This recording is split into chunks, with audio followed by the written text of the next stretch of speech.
ಕುಡಿದ ನಶೆಯಲ್ಲಿ ಅಥವಾ ಗಾಂಜಾ ನಶೆಯಲ್ಲಿ ವ್ಯಕ್ತಿಗಳು ಏನೆಲ್ಲ ಮಾಡ್ತಾರೆ, ರಂಪಾಟ ಮಾಡ್ತಾರೆ, ಪುಂಡಾಟ ಮಾಡ್ತಾರೆ ಮತ್ತು ತಾವೇನು ಮಾಡ್ತಾ ಇದ್ದೀವಿ ಅನ್ನೋ ಪರಿಜ್ಞಾನ ಇರಲ್ಲ.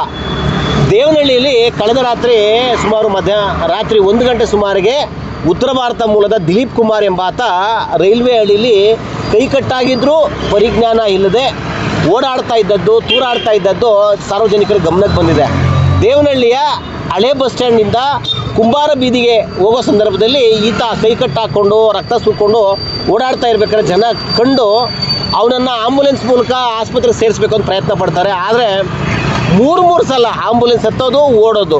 ಸುಮಾರು 1 ಗಂಟೆಗಳ ಕಾಲ ಪ್ರಯತ್ನ ಪಟ್ಟು ದೇವನಹಳ್ಳಿ ಪೊಲೀಸರು, ಆಮೇಲೆ ಸ್ಥಳೀಯರು, ಮಾಧ್ಯಮ ಮಿತ್ರರ ಸಹಕಾರದಿಂದ ಈತನನ್ನು ಹಿಡಿದು ಈಗ ಆಸ್ಪತ್ರೆಗೆ ದಾಖಲಿಸಿ ಕಟ್ಟಾಗಿರ್ತಕ್ಕಂಥ ಕೈಗೆ ಚಿಕಿತ್ಸೆ ಕೊಡಲಾಗಿದೆ. ಗಾಂಜಾ ನಶೆ ಮತ್ತು ಎಣ್ಣೆ ನಶೆ ಮನುಷ್ಯನನ್ನು ಹೇಗೆಲ್ಲ ಅವಾಂತರಕ್ಕೆ ದೂಡುತ್ತೆ ಮತ್ತು ಸಾರ್ವಜನಿಕರು ಹೇಗೆ ಪೀಕಲಾಟ ಆಗುತ್ತೆ ಅನ್ನೋದಕ್ಕೆ ಇದೊಂದು ಉದಾಹರಣೆ ಅಂದರೆ ತಪ್ಪಾಗಲ್ಲ. ಪೊಲೀಸರು ಈ ರೀತಿ ಮಾಡ್ತಕ್ಕಂತಹ ವ್ಯಕ್ತಿಗಳಿಗೆ ಬುದ್ಧಿ ಕಲಿಸ್ಬೇಕು. ವಾರ್ನ್ ಮಾಡಿದ್ರೆ ಈ ರೀತಿ ಪ್ರಕರಣಗಳಿಗೆ ಬ್ರೇಕ್ ಹಾಕ್ಲಿಕ್ಕೆ ಸಾಧ್ಯ. ಶಶಾಂಕ್ ಜೊತೆ ಸುರೇಶ್ ಬಾಬು, ವಿಶ್ವಭಾರತಿ, ಯಲಹಂಕ.